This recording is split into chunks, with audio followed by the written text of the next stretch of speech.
tatimmus salihat wassalatu wassalamu ala sayyidis sadat wa ala alihi wa ashabihi ahli siddiqi wal fadaili wal karamat.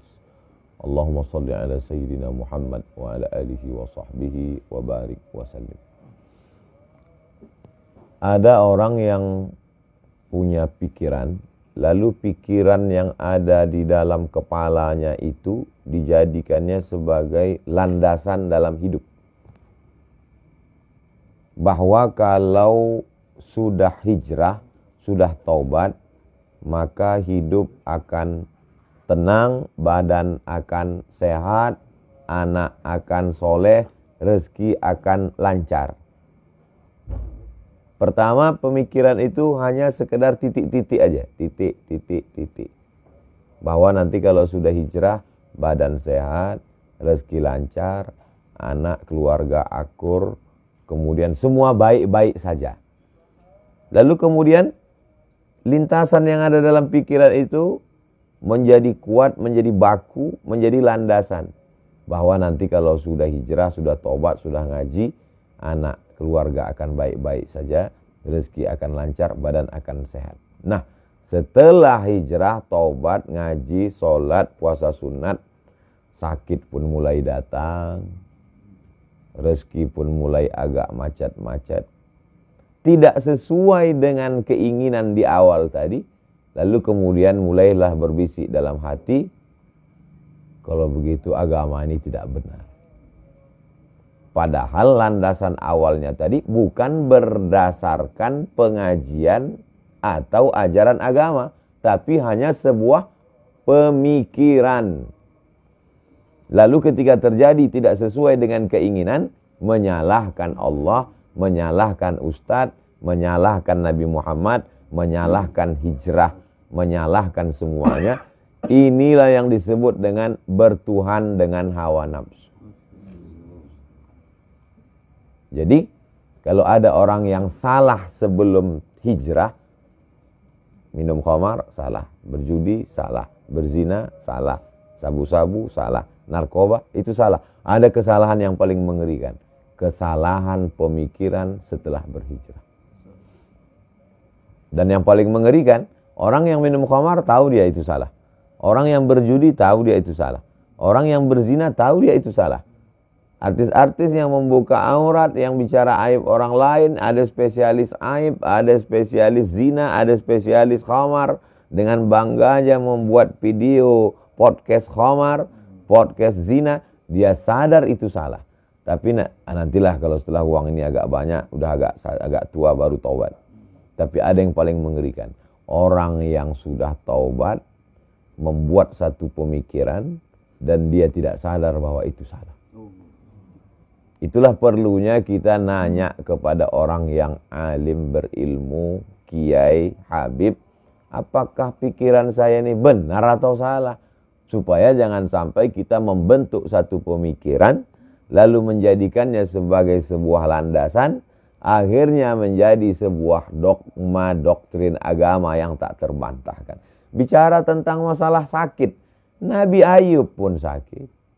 Bicara tentang masalah keluarga, Nabi Nuh pun istrinya durhaka dan anaknya durhaka. Bicara masalah rezeki, bagaimana sulitnya Nabi Muhammad SAW, bagaimana sulitnya Nabi Ayub, bagaimana sulitnya Nabi Nuh, bagaimana sulitnya Nabi Musa. Sesungguhnya dalam cerita kisah nabi-nabi itu Allah ingin mengatakan bahwa kalau kau dekat dengan aku, sakit, sulit, susah tetap ada. Jadi makna sesungguhnya hidup adalah wa ma khalaqatul jinna wal insa illa liya'budun. Ibadah. Ketika sakit itu pun ibadah. Ketika sedang morat-marit itu pun kalau karena Allah maka dia menjadi ibadah. Jangan kita pahami bahwa yang namanya ibadah itu hanya sholat tahajud, sholat witir, sholat duha. Yang namanya ibadah itu hanya baca Quran, baca tabarak, baca yasin, baca fatihah, banyak sholawat. Itulah ibadah. Tidak. Orang yang sakit pun ibadah. Bahkan ibadah yang paling tinggi bukan baca Quran, bukan jihad fisabilillah, bukan sholawat, bukan zikir. Ibadah yang paling tinggi adalah ridha menerima takdir Allah subhanahu wa ta'ala. Ibadah yang tidak mengeluarkan suara, tidak mengeluarkan energi, tidak mengeluarkan keringat, tidak mengeluarkan darah. Ibadah yang dalam keadaan diam, ridha menerima takdir ketetapan Allah subhanahu wa ta'ala. Kalau dipahami seperti ini, maka insya Allah kita tidak akan menyalah-nyalahkan Allah. Ketika rezeki kita diuji agak macet sedikit saja, kita tidak menyalahkan. Inilah gara-gara taubat ini. Coba kalau nggak taubat kemarin. Kesalahan berpikir membuat kita menjadi salah berbuat. Kesalahan berbuat, kesalahan bicara, kesalahan menarik kesimpulan berawal dari mempertuhankan hawa nafsu. Itulah yang disindir Allah dalam Al-Quran. Ittakhadha ilahahu hawahu. Ittakhadha menjadikan. Ilahahu Tuhannya. Hawahu, hawa nafsunya dijadikan sebagai Tuhan. Faksusil qasoso, ceritakan tentang kisah-kisah itu. Kisah siapa? Kisah nabi-nabi itu. Supaya apa? La'allahum yatafakkarun, supaya berpikir. Oh, ternyata aku sekarang sedang sakit. Nabi pun ternyata juga sakit. Aku sekarang sedang agak macet sedikit rezeki. Sesungguhnya supaya Allah mengajarkan bersyukur tentang lapangnya rezeki.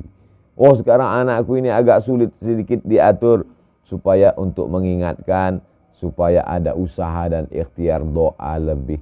Allah cuma ingin kita sujudnya lebih lama sedikit dari biasa. Kalau rezeki kita lancar, sujudnya mungkin tasbihnya 3 kali. 1 nafas. Subhanarabbiyal a'la wa bihamdi, subhanarabbiyal a'la wa bihamdi, subhanarabbiyal a'la. Dia buat kita agak sakit batuk sedikit, agak demam sedikit, agak sakit kepala sedikit. Bukan berarti kita lantas curiga ini Omikron sudah sampai. Hanya saja sekedar supaya tasbih kita lebih banyak daripada biasanya. Hati kita lebih khusyuk daripada biasanya.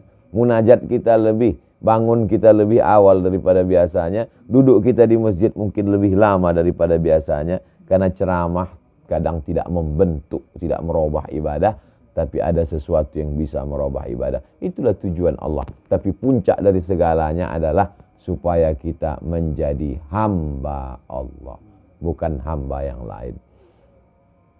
Banyak hal dalam hidup yang kalau kita pikirkan sendiri, Qur'annya tidak salah, hadisnya tidak salah. Yang salah itu adalah cara kita berpikir, sehingga membuat kita salah mengambil kesimpulan. Akhirnya yang paling fatal adalah menyalahkan Allah subhanahu wa ta'ala. Orang yang mencaci maki Allah bukan yang tampil di TV lalu mengambil Quran dia injak. Itu jelas kafirnya. Orang yang mencaci maki Allah adalah ketika rezekinya agak sempit sedikit, lalu dalam hatinya, kira-kira Allah masih sempat nggak ngurus aku? Jangan-jangan terlalu banyak urusan lalu doaku menumpuk, ini proposal belum sampai. Maka sesungguhnya kita sudah kufur kepada Allah, kufur nikmat. Wa in tubdu ma fi anfusikum, kalau kau simpan semua sumpah serapahmu itu dalam hatimu, au tukhfuhu, kau nyatakan atau kau simpan, yuhasibukum bihillah, kau tetap akan dihisab, dihitung oleh Allah Subhanahu wa taala. Maka cepat-cepat beristighfar. Astagfirullahaladzim. Jangan-jangan aku ini sudah kufur, jangan-jangan aku ini sudah munafik, jangan-jangan aku ini sudah memaki-maki Allah subhanahu wa ta'ala. Tidak ada ridha kita kepada Allah subhanahu wa ta'ala. Maqam level yang paling tinggi adalah maqam ridha, menerima ketetapan Allah. Tapi tetap ada usaha dan ikhtiar. Tidak ada yang sulit bagi Allah subhanahu wa ta'ala. Sulitkah bagi Allah untuk membuat Musa hanyut di sungai Nil, lalu diselamatkan oleh istri Fir'aun, lalu naik setinggi-tingginya menjadi anak angkat Fir'aun, tinggal di istana paling megah dan mewah, lalu dengan cara mudah pula Allah menjatuhkannya dengan cara melerai 2 orang yang berkelahi. Fawakazahu Musa, dia tinju, mati mendadak. Hanya cara Allah untuk mengeluarkan dia dari istana Fir'aun, zona aman. Enak, adem, ayam, tentram, dikeluarkan Allah. Kau mesti merasakan susah payahnya. Dari istana Fir'aun yang megah, jatuh menjadi pengembala kambing 8 tahun. Panas terik di gurun pasir, harus mengendalikan kambing. Belum lagi pandangan manusia, pekerjaan yang paling rendah, hanya untuk menyiapkan dirinya, membawa Bani Israel menuju Palestina 600.000 orang. Untuk menerima wahyu yang kuat, yang besar, yang kokoh, Allah ingin mengajaknya berbicara di Bukit Tursina. Perputaran nasib ini tak sama di antara kita. Pak Haji, jamaah, sahabat, ustadz sendiri. Setiap orang punya nasib yang berbeda, seperti cap jempol yang tak sama. Perjalanan hidupnya bagaimana, jodohnya bagaimana, karirnya bagaimana, rezekinya bagaimana, terombang-ambing. Semua takdir Allah Subhanahu wa taala. Lalu apa yang membedakan orang beragama dengan yang tidak? Apa beda orang zikir dengan yang tidak? Apa beda orang banyak sholawat dengan tidak? Mudah dan cepat dia mengembalikannya kepada Allah. Kalau dia berhasil, cepat dia mengkonekkannya kepada Allah. Begitu juga kalau dia gagal, cepat juga dia mengembalikannya kepada Allah sehingga datang ketenangan ke dalam hati.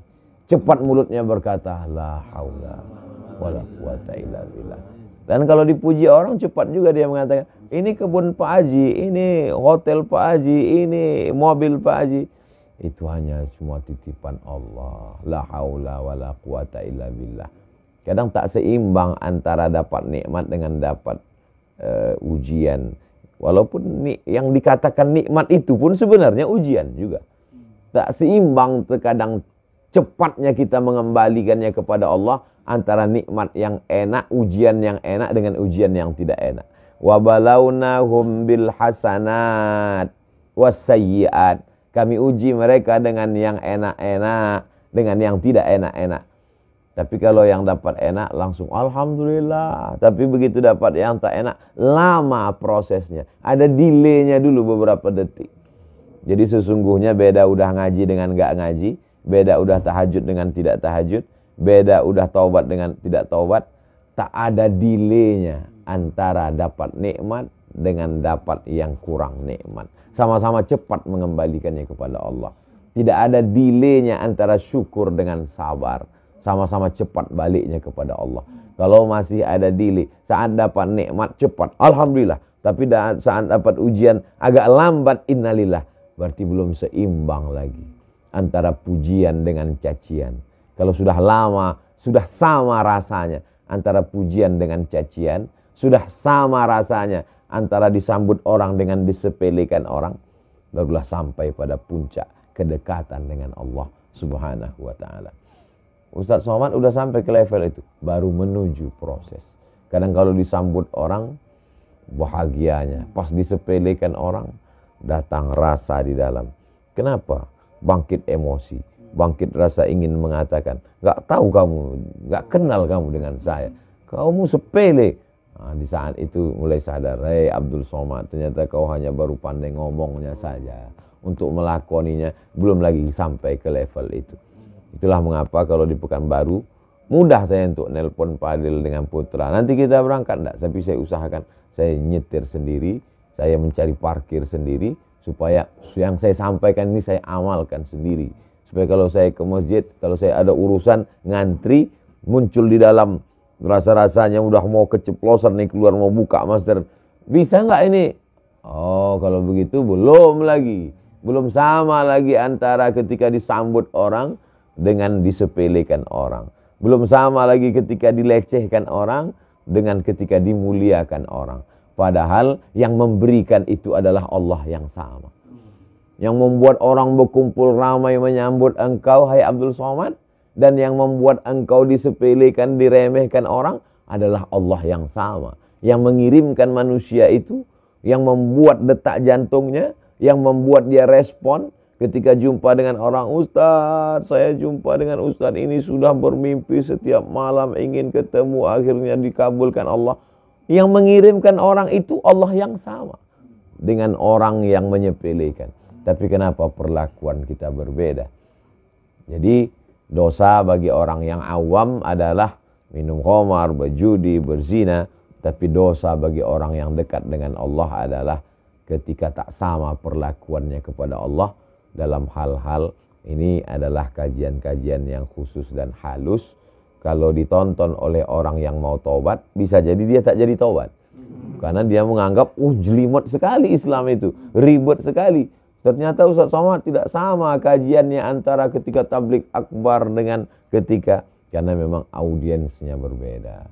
Karena memang makanan yang disuguhkan tak sama antara untuk bayi yang baru lahir dengan orang yang sudah lama menggunakan lisan lidah perasanya dengan itulah mengapa kajian di YouTube itu didengar oleh orang perlu diceritakan ini audiensnya kapan. Ini adalah kajian khusus, kajian subuh di tengah orang yang khusus, tapi dia akan diupload dan ditonton oleh banyak orang. Mudah-mudahan bermanfaat buat saya sendiri yang menyampaikan dan buat kita semua pada kajian subuh ini insyaallah.